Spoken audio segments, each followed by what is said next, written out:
আশপাশে এই এত লোক, ওই অত মায়েরা বোনেরা দাঁড়িয়ে রয়েছেন, ওরা স্লোগান দিচ্ছেন। এখানে আমার ভাইয়েরা রয়েছেন, দাদারা রয়েছেন, প্রত্যেকে আজ আমার আশপাশে যারা দাঁড়িয়ে রয়েছেন, আমার সহনাগরিকরা দাঁড়িয়ে রয়েছেন, এরা প্রত্যেকে একটাই জিনিস চান, নিজেদের সম্মান এবং এই থালায় ভাত, এই থালায় দুটো ভাত, কারণ এটা তাদের অধিকার, এটা তাদের অধিকার। তারা দয়া চান না, তারা দয়ায় বেঁচে থাকতে চান না। আপনারা দয়া চান? আপনারা কি দয়া চান? আপনারা কি দয়ায় বেঁচে থাকতে চান? না, আমরা দয়ায় বেঁচে, আমরা নিজেদের চাকরি পেয়েছি, সম্মানের সঙ্গে সম্মান নিয়ে স্কুলে যেতে চাই, 60 বছর চাকরি করতে চাই। ওই 31শে ডিসেম্বর এটা লাস্ট হতে পারে না। সারা জীবনের পড়াশোনা করে রাজ্য সরকার আমাদের রাস্তায় নিয়ে এসেছে। মুখ্যমন্ত্রী বলছেন যোগ্য অযোগ্য জেনে করবেনটা কি? আপনারা যান চাকরি করুন। যোগ্য অযোগ্য দেয়নি বলে, লিস্ট দেয়নি বলে তো আজকে আমরা রাস্তায়। অযোগ্য না জানলে আমরা বুঝবো কি করে কারা স্কুল যাবে কারা স্কুল যাবে না? এটা উনি বুঝছেন না, এটা উনি বুঝতে পারছেন না। বুঝতে পারছেন না বলে সবই বুঝতে পারছে, কিন্তু করবেন না উনি, কারণ অযোগ্যদেরকে বাদ দিলে তো ওনার নেতাদেরকে ধরবে সবাই। কি বলছেন?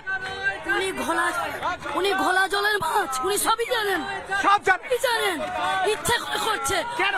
অযোগ্যদেরকে লিস্ট দিলে ওর মন্ত্রিসভা সহ চলে যাবে। তার কারণে নিজেকে বাঁচানোর জন্য 26,000 শিক্ষককে বলি দিচ্ছে। নিজেকে বাঁচাতে 26,000 বলে দিচ্ছে। হাইকোর্টে ওনাকে থাপ্পড় মেরেছে, সুপ্রিম কোর্টে ওনাকে থাপ্পড় মেরে ফেলে দিয়েছে, তবুও উনি চোর বলে স্বীকার করছেন না, কিন্তু উনি চোর। আপনারা তো নিজেদের অধিকার চাইছেন। আমি ঝন্টুদার কাছে যাবো। ঝন্টুদা একবার যদি উঠে দাঁড়ান আমার সাথে, একবার যদি উঠে দাঁড়ান। ঝন্টুদা দেখুন, মায়েরা স্লোগান দিচ্ছেন, হাতে বোতল নিয়ে, কারুর হাতে থালা। ঝন্টুদা দেখুন ওখানে বসে রয়েছেন, কেউ শুয়ে রয়েছেন, ওখানে দেখুন ঝন্টুদা একজন শুয়ে রয়েছেন। এর কি এই রাস্তায় শুয়ে থাকার, কারুর কি রাস্তায় শুয়ে থাকার কথা? ভাইরা, আমি হতদরিদ্র চা বাগানের শ্রমিকের ছেলে, প্রথম জেনারেশন লার্নার। তৎকালীন সময় এসএসসি হওয়ার জন্য আজকে বিশ্ববিদ্যালয়ে অধ্যাপনা করে আপনাদের সামনে কথা বলতে এসেছি। রাজ্যের মুখ্যমন্ত্রী যখন বলছে 1 সেকেন্ডে সমাধান করবেন, জানা গেল তো ধেরে ইঁদুরটাকে কে ধেরে ইঁদুর, কে মাথা, বুঝতে পারছেন? উনি বলছেন 1 সেকেন্ডে সমাধান করবে। এই সরকার চায়, এই সরকারের একটাই পলিসি, আমরা মুড়ি মুরগি খাবো, ওরা চিকেন চাও খাবে। আর্টিকেল 12, এই বাড়িটা হচ্ছে আর্টিকেল 12, ওই বাড়িটা আর্টিকেল 12। মুখ্যমন্ত্রী অ্যাপয়েন্টমেন্ট অথরিটি, একটাই পথ, আপনি যোগ্য অযোগ্য তালিকা দিন, বাংলার ছেলে মেয়েকে বাঁচান, শিক্ষাকে বাঁচান, না হলে এখান থেকে আমরা কেউ যাব না, একদম নড়বো না। উঠে দাঁড়ান। অরুণিমা, আজ আমার প্রশ্ন হচ্ছে আপনার কাছে, আমার চতুর্দিকে যে ভাই বোনেরা দাঁড়িয়ে আছেন এবং এই খালি থালা নিয়ে তারা দাঁড়িয়ে আছেন, আপনারা চাকরি প্রার্থী, আপনারা একযোগে কেন আন্দোলন করেন না? আগামী দিনে এটাই সময়ের দাবি, কেউ রাজপথ ছাড়বেন না। যারা ডিপ্রাইভ হয়েছে প্রত্যেকে এই রাজধানী স্তব্ধ হবে, এটা সময়ের কথা, সময়ের দাবি। সময়ের কথা না শুনলে ইতিহাস ক্ষমা করবে না। প্রত্যেকেই দুর্নীতির শিকার। এই দুর্নীতিবাজ ঘুঘুর বাসা ভেঙে চুরমার করে নিজেদের যোগ্যতার ভিত্তিতে কাজ অর্জন করতে হবে, এটাই সময়ের কথা। We are ready to fight against this corruption. Are you ready? Are you ready? Ready. ভিক্ষা নয়, চাকরি চাই, যোগ্যতার দাম চাই। এ যোগ্যতা কেড়ে নিলে এর লড়াই থামার নাই। লড়াই থামবে না, লড়াই থামবে না। অরিত্র বলছেন এনারা, আমরা সহনাগরিকরা ওনাদের পাশে থাকতে পারি কি পারি না? আমরা শুধু পাশে থাকতে পারি না, আমরা সম্পূর্ণভাবে রয়েছি। এবং আমি শেষ বার্তা এটাই দিতে চাই, এই যে খালি থালাটা আজকে রয়েছে, এই শিক্ষকদের খালি থালা, এই থালাটা একদিন ভর্তি ছিল, সেই ভর্তিটা তারা যোগ্যতার ভিত্তিতে ভর্তি করেছেন, কেউ তাদেরকে পাইয়ে দেয়নি, কোন নেতা তাদেরকে পাইয়ে দেয়নি। কোন পার্থ চ্যাটার্জির পা চেটে এনারা চাকরিটা পাননি, কোন পার্থ চ্যাটার্জির পা চেটে এই হাজার হাজার লোক চাকরি পাননি। তাই এসএসসির কাছে একটাই স্পষ্ট দাবি, এই থালায় ভাত পুনরায় ভর্তি করতে হবে। আজকে এই কাগজ প্রকাশ করতে হবে, যেভাবেই হোক। কাগজ যদি প্রকাশ করতে হয় ডিসেম্বরেও যেটা করা যাবে, আজকে এপ্রিলে দাঁড়িয়েও সেটা করা যাবে, কাগজ প্রকাশ করতেই হবে, এটাই শেষ দাবি। আপনার ব্রাত্য বসু বলে দিলেন কাগজ প্রকাশ, তালিকা প্রকাশের কোনো প্রশ্নই নেই। এরপর কি আপনারা করবেন বলুন? আপনাদের প্রকাশ করতেই হবে। আমরা এমন আন্দোলন ঘোষণা করব, আপনারা দেখবেন মুখ্যমন্ত্রীর যে দম্ভ, যে আন্দোলনের দম্ভ, সেই দম্ভকে আমরা চুরমার করে ছাড়বো। এই শক্ত মাটিতে আমরা আন্দোলনের বীজ বপন করেছি, চারা গাছ হয়েছে, জল দিচ্ছে আমার যোগ্য চাকরিহারারা। আমরা মমতা বন্দ্যোপাধ্যায়ের দম্ভ ভেঙে তবে এই জায়গা থেকে আমরা যাব, আমরা জিতবো। তাকে যোগ্য অযোগ্যতার তালিকা প্রকাশ করতেই হবে, মিরর ইমেজ প্রকাশ করতে তিনি বাধ্য থাকবেন। মুখ্যমন্ত্রী বলছেন 1 সেকেন্ডে তিনি সলভ করবেন। উনি কলকাতা থাকলে উনি হয়তো আসবেন, আপনাদের সঙ্গে কথা বলবেন, আপনারা কনভিন্স হবেন, হতেই পারে। মুখ্যমন্ত্রীর কোনো মিথ্যা প্রবঞ্চনায়, কোনো মিথ্যা ভাউতাবাজি নেই, কোন যোগ্য চাকরিহারারা আর ভুলবে না।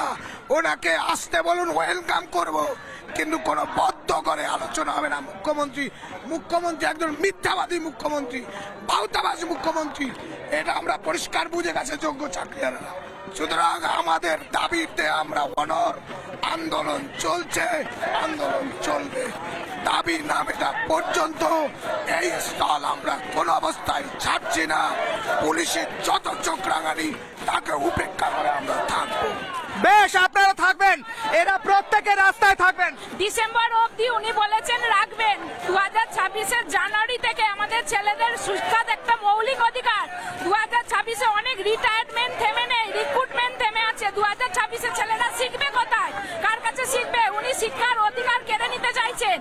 কেড়ে নিচ্ছেন অধিকার, অধিকার কেড়ে নিচ্ছেন। অবশ্যই আমাদের বেঁচে থাকার প্রশ্ন, আমাদের জীবন জীবিকার প্রশ্ন, কে তার নিশ্চয়তা দেবে?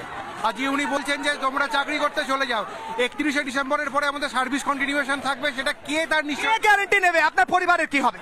আমার পরিবারের নিশ্চয়তার কোনো গ্যারান্টি কেউ নেবে না।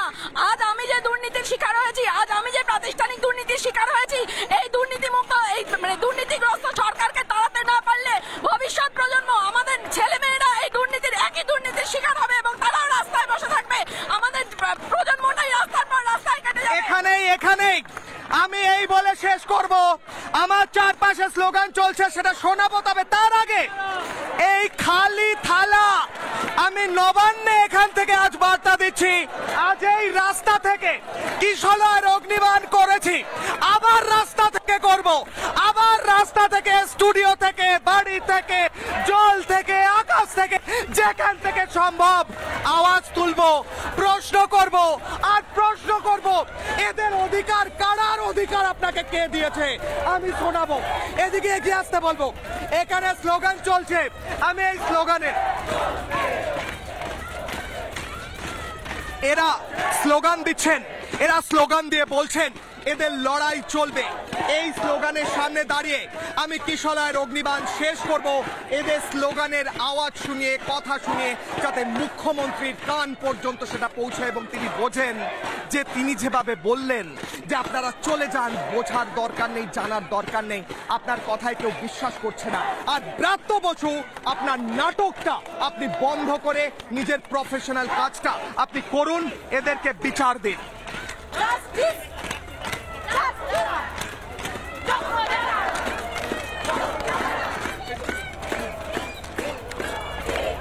আমরা কারা, যোগ্য যারা।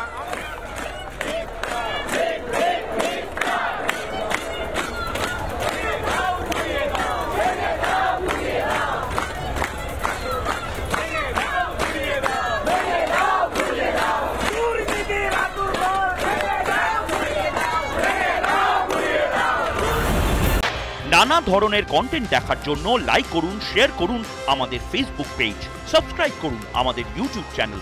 পাশাপাশি অন্যান্য ব্রেকিং নিউজের জন্য অবশ্যই চোখ রাখুন রিপাবলিক বাংলায়।